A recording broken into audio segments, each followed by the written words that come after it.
วัสดีจ้าสวัสดีท่านผู้ชมทุกท่านนี่เป็นผลการออกรางวัลหวยฮานอย VIP ประจำวันที่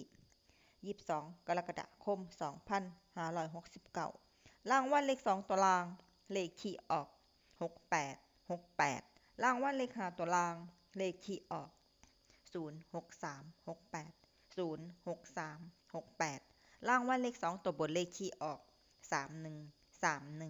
รางวัลเลข3ตัวบนเลขที่ออก531รางวัลเลข5ตัวเลขที่ออก42531 42531นี่ก็เป็นผลออกวันหวยฮานอย VIP ประจำวันที่22กรกฎาคม2569ขอให้โชคดีมีชัยถูกหวยฮานอย VIP ได้รับเงินกันทุกคนด้วยจ้าฝากไว้ในได้จ้ะซับตะไคร้กดติดตามและเป็นกำลังใจขอบคุณทุกท่านที่เข้ามารับชมและรับฟังแล้วมาพบกันใหม่ในผลการออกหวยฮานอยในวันพรุ่งนี้สำหรับมื้อนี้ขอบคุณและสวัสดีจ้า